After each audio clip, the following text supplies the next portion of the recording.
friends, it's Jennifer from Live, Laugh, Love to Read. So today I have a library haul. So I just read Night of Miracles by Elizabeth Berg, and I did a book review on it. So if you haven't seen that, check that out a few videos ago. So I knew that I wanted to look for more books by her, and apparently Night of Miracles is part of a series. It was book 2. I didn't know that, but I read on Goodreads that they're definitely standalones, that they didn't feel like it was a sequel. So I'm glad to hear that, because they actually had the first one, which is called The Story of Arthur Truelove by Elizabeth Berg. And apparently there's another one in this series too. They didn't have it. I want to say they have an ebook of it, so I'll probably put that on hold because they didn't have it right now. But this one is about, let's see.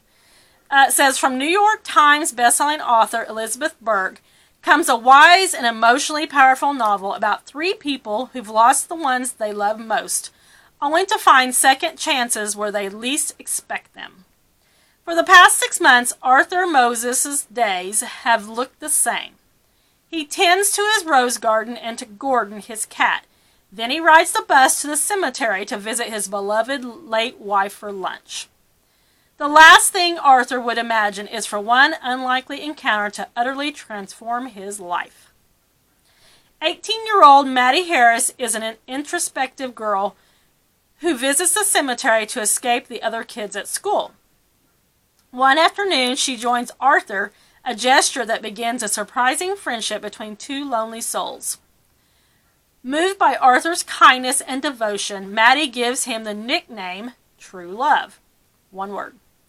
As Arthur's neighbor Lucille moves into their orbit, the unlikely trio band together and through heartache and hardships help one another rediscover their own potential to start anew.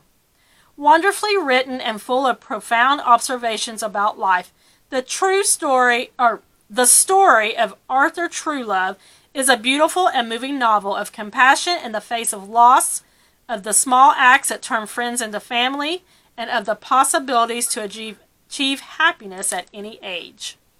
Yeah, that sounds good.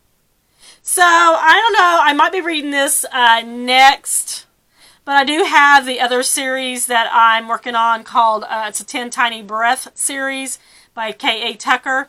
I've read the first 2, and there's actually 5, so I still need to finish that also. Depends on what kind of mood I'm in. Since I got this at the library, I might read it first. I don't know. We'll see. But I definitely will be reading it because I really enjoyed Night of Miracles. That was really good. So, the next book I got was A Stranger in the House by Sherry Lapina. So, I actually went to get a different book by Sherry Lapina, and called Someone We Know, but they didn't have it. But they did have a few other books by her, so I just picked one. So, A Stranger in the House says, a present you can't remember. A past that won't let you go. You're home making dinner for your husband. You expect him any second. The phone rings. It's the call you hoped you'd never get. You jump in your car and race to a neighborhood you thought you'd never visit.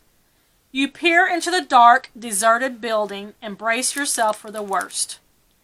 After that, you remember nothing. They tell your husband you've been in an accident. You lost control of your car as you sped through the roughest part of town. The police suspect you were up to no good, but your husband refuses to believe it. He thinks he knows you better than anyone else. Your best friend is not so sure. And even if you don't know what to believe, that's it. That sounds good too. Sherry Lapina, A Stranger in the House. I think it sounds good. So, the next one I picked up was also by Elizabeth Berg. They had quite a few to pick from, and I didn't want to get, like, all of them at once, so I just picked another one that I thought looked good. This one's called We Are All Welcome Here. And I thought that the cover was kind of cool. Yeah. And this one is about, let's see. It is a summer of 1964, which I love books. And that year, from 50, 60, 70, I love books. In Tupelo, Mississippi, the town of Elvis's birth, I've been there. Tensions are mounting over civil rights demonstrations occurring ever more frequently and violently across the state. But in Paige Dunn's small ramshackle house, there are more immediate concerns. Challenged by the effects of the polio she contracted during her last month of pregnancy, Paige is nonetheless determined to live as normal a life as possible to raise her daughter, Diana, in the way she sees fit, with the support of her tough-talking black caregiver, Peacey. Diana is trying in her own fashion to live a normal life. As a 14-year-old, she wants to make money for clothes and magazines, to slough off the authority of her mother and Peacey, to figure out the puzzle that is boys, and to escape the oppressiveness she sees everywhere in her small town. What she can never escape, however, is the way her life is markedly different from others. Nor can she escape her ongoing responsibility to assist in caring for her mother. Paige Dunn is attractive, charming, intelligent, and lively, but her needs are great and relentless. As the summer unfolds, hate and adversity will visit this modest home. Despite the difficulties thrust upon them, each of the women will find her own path to independence, understanding, and peace. That sounds good. I think it sounds good. We Are All Welcome Here, Elizabeth Berg. I think it sounds good. So the next one I picked up, I didn't go there. Okay, so a lot of times when I go to the library, I have a list, because usually that's a lot better for you to find books, is if you have a list, right? Because, yeah. But of course, I got everything on my list except for a couple things, and then I seen this book. Look at the cover on this book. Oh my goodness. Yeah. The Book Charmer by Karen Hawkins. I love that cover. Oh my gosh. I just want to put that on my shelf and just like look at it, because I love it. Oh my gosh, I love it. Don't you love it? Anyway, let's see what it's about. Sarah Dove is no ordinary bookworm. To her, books have always been more than just objects. They live, they breathe, and sometimes they even speak. When Sarah grows up to become the librarian in her quaint southern town of Dove Pond, North Carolina, her gift helps place every book in the hands of the perfect reader. Recently, however, the books have been whispering about something out of the ordinary. The arrival of a displaced city girl named Grace Wheeler. So apparently the books speak to her. If the books are right, Grace could be the savior that Dove Pond desperately needs. The problem is, Grace wants little to do with the town or its quirky residents, Sarah chief among them.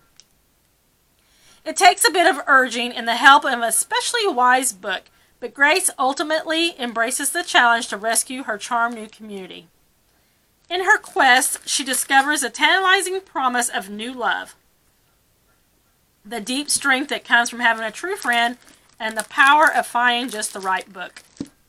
I don't know about that one. We'll see. But the cover alone, oh my lands. It's so cute. It's so pretty. I like it. But the synopsis, I don't know. It doesn't sound really that great to me. But it was from the library. It was free.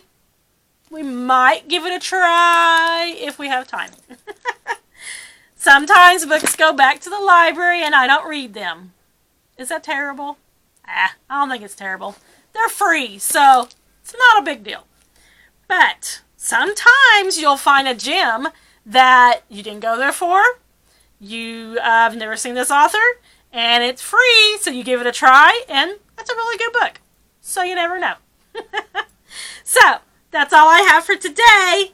Make sure you check back because I have more book videos coming up. And if you like this video, give me a like and a subscribe. And that's all I have for today. Thanks, friends. I'll see you next time.